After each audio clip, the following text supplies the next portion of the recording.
வணக்கம். பரபரப்பு மீடியா செய்திகளுக்காக நான் நிரோஷன்.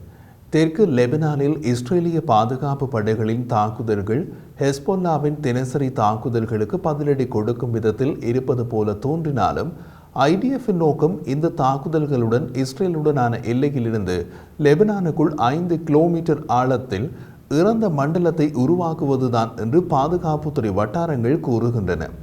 அதன் அர்த்தம் இஸ்ரேலிய எல்லையிலிருந்து லெபனானுக்குள் 5 கிலோமீட்டர் ஆழத்திற்கு யாரும் வசிக்க முடியாதபடி சேதங்களை ஏற்படுத்துவது.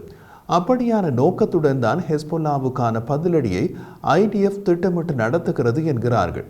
தினசரி விமான குண்டுவீச்சு, பீரங்கி குண்டுவீச்சு மற்றும் தீக்குளிக்கும் ரசாயன வெள்ளை பாஸ்பரஸ் ஆகியவை ப்ளூ லைன் என்று ஐநாவால் வரையறுக்கப்பட்ட எல்லைக்கோட்டுக்கு வடக்கே 5 கிலோமீட்டர்கள் வசிக்க முடியாததாக ஆகியுள்ளன என்று அறிக்கை கூறுகிறது.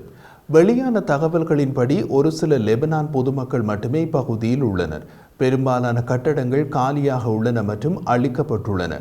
அந்த பகுதியில் 1500 மோசமாக சேதமடைந்த உள்கட்டமைப்புகள் அடையாளம் காணப்பட்டுள்ளன.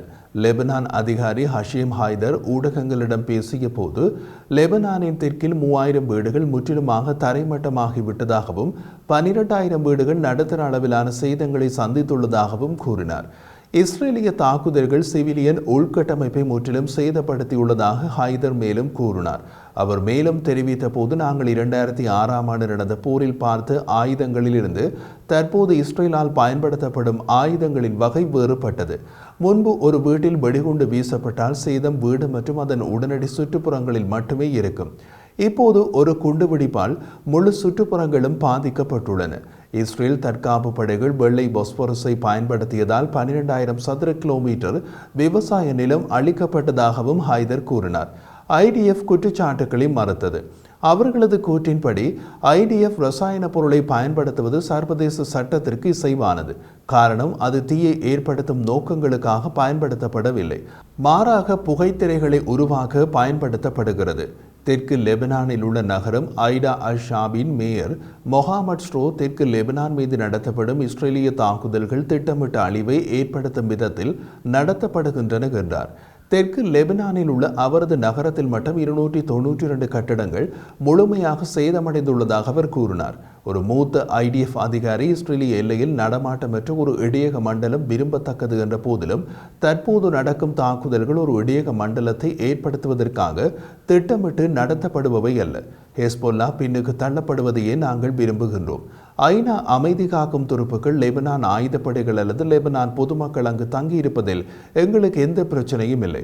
ஆனால் எமது எல்லை பகுதியில் ஹெஸ்பொல்லாவின் இருப்பை நாம் சுத்தம் செய்ய வேண்டும் என்று அந்த அதிகாரி மேலும் கூறினார். அவர் மேலும் கூறிய போது, ஸ்னைப்பர் துப்பாக்கிச்சூடு, டேங்க் எதிர்ப்பு வழிகாட்டும் ஏவுகணைகள், எல்லை தாண்டிய தாக்குதல் மற்றும் பிற வழிகள் மூலம் இஸ்ரேலிய வீடுகளுக்கு ஹெஸ்பொல்லாவின் தாக்குதல்கள் நேரடி அச்சுறுத்தல்களை ஏற்படுத்துகின்றன. இஸ்ரேலிய குடியிருப்பாளர்களுக்கு பாதுகாப்பை வழங்க ஒரு தந்திரோபாய நடவடிக்கை தேவை. தெற்கு லெபனானில் இருந்து பொதுமக்கள் வெளியேறிய நிலையில் அங்கே உள்ள ஒவ்வொரு 3வது வீட்டையும் ஹெஸ்பொல்லா பயன்படுத்துகிறது. அந்த வீடுகளை ஆயுத களஞ்சியங்கள், பயிற்சி பாசறைகள், துப்பாக்கிச்சூடு நிலைகள் மற்றும் சாத்தியமான எல்லை தாண்டிய தாக்குதலுக்கான சந்திப்பு இடங்களாக பயன்படுத்துகிறது. அதனால் அந்த வீடுகள் இஸ்ரேலிய பாதுகாப்பு படைகளின் இராணுவ ரீதியான இலக்குகளாக பார்க்கப்படுகின்றன. லெபனான் தெற்கில் இருந்து வெளியேறிய 95,000 லெபனான் பொதுமக்களில் சிலர் தமது வீடுகளில் தங்கியிருந்த ஹெஸ்பொல்லா துருப்புக்களின் இறப்புக்கு பின்னர் மற்றொரு ஹெஸ்பொல்லா குழு அந்த வீடுகளுக்கு வருவதற்கு முன் தங்கள் வீடுகளுக்கு செல்வதாக தெரிய வருகிறது. இந்த வருகைகளின் போது அவர்கள் தங்கள் வீடுகள் இருக்கும் நிலைகளை பார்த்து மனவேதனை அடைந்துள்ளார்கள் என்று கூறினார். லெபனானின் உள்ளூர் மேயர் ஒருவர் ஒரு மேற்கு நாட்டு ஊடகத்திடம், இப்போது தெற்கு லெபனானில் காசாவை போல தோற்றமளிக்கும் சுற்றுப்புறங்கள் உள்ளன. அவை முழுமையாக அழிந்து போயுள்ளன. நாளைக்கே போர் நிறுத்தப்பட்டாலும் அவை மக்கள் வசிக்க உகந்த இடங்கள் அல்ல என்று தெரிவித்தார். அந்த ஊடகத்துடன் பேசிய 8 லெபனான் குடியிருப்பாளர்கள் அவர்கள் சென்ற சில மணி நேரங்களுக்குள் தங்கள் வீடுகள் தாக்கப்பட்டதாக கூறினார்கள். அந்த தாக்குதலின் மூலம் தங்களை திரும்பி வரக்கூடாது என்று ஐடிஎஃப் மறைமுகமாக எச்சரித்தது என்றும் கூறினார்கள். ஹெஸ்பொல்லா துருப்புக்கள் கைவிடப்பட்ட பொதுமக்களின் வீடுகளை தமது தங்குமிடம் மற்றும் ஆயுதங்களை சேமித்து வைக்க பயன்படுத்துவதாகவும், இந்த வீடுகள் இஸ்ரேலிய தாக்குதல்களால் குறிவைக்கப்பட்டுள்ளதாகவும் 8 லெபனான் குடியிருப்பாளர்களில் 5 பேர் ஒப்புக்கொண்டனர். இஸ்ரேலுக்கும் ஹெஸ்போல்லாவுக்கும் இடையிலான போரை முடிவுக்கு கொண்டு வருவதற்காக 2006 ஏற்றுக்கொள்ளப்பட்ட ஐக்கிய நாடுகளின் பாதுகாப்பு கவுன்சில் தீர்மானம் 1701 கீழ் இஸ்ரேலுக்கும் லெபனானுக்கும் இடையில் 120 கிலோமீட்டர் நீள எல்லைக்கோடு அல்லது நீலக்கோடு வழியாக போர் நிறுத்தத்தை கண்காணிக்க ஐநா அமைதி காக்கும் படையினர் அனுப்பப்பட்டனர். இஸ்ரேலுடனான எல்லையிலிருந்து வடக்கே சுமார் 30 கிலோமீட்டர் தொலைவில் உள்ள லிட்டானி ஆற்றுக்கு வடக்கே தான் ஹெஸ்போல்லா தனது படைகளை வைத்திருக்க வேண்டும் என்றும் ஐநா தீர்மானம் கூறுகிறது. ஹெஸ்போல்லா ஐநா தீர்மானத்தை ஆதரிப்பதாக கூறியது, ஆனால் இந்த விஷயத்தை புறக்கணித்துள்ளது. தெற்கில் இருந்து வெளியேறுமாறு கூறுவது மீனிடம் கடலில் நீந்த வேண்டாம் என்று கேட்பது போன்றது என பெயர் குறிப்பிட விரும்பாத ஹெஸ்போல்லா உறுப்பினர் கூறியதாக மேற்கு நாட்டு ஊடகம் தகவல் வெளியிட்டது. இங்கு குறிப்பிட வேண்டிய மிக மிக முக்கிய விஷயம் ஒன்று உள்ளது. பல கெரில்லா இயக்கங்களைப் போலல்லாமல் ஒரு போர்ப்படையாக ஹெஸ்போல்லா மிகவும் பயிற்சி பெற்ற இயக்கம். அதைவிட முக்கியம், மிகவும் ஒழுக்கம் வாய்ந்த இயக்கம்.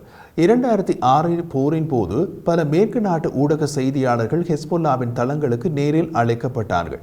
அவர்களில் ஒரு முக்கிய அமெரிக்க செய்தியாளர் எழுதிய போது, ஒரு நாள் தெற்கு லெபனான் கிராமத்தின் இடிபாடுகளில் அவர்கள் பலரை நாங்கள் சந்தித்தோம். அவர்கள் நாகரீகமானவர்களாக, ஆனால் உறுதியானவர்களாக, தற்பெருமை மிக்க, கொச்சை மற்றும் பகட்டு இல்லாதவர்களாக இருந்தார்கள். எங்கள் சொந்த பாதுகாப்பிற்காக நாங்கள் உடனடியாக அங்கிருந்து வெளியேற வேண்டும் என்று தெரிவித்தார்கள்.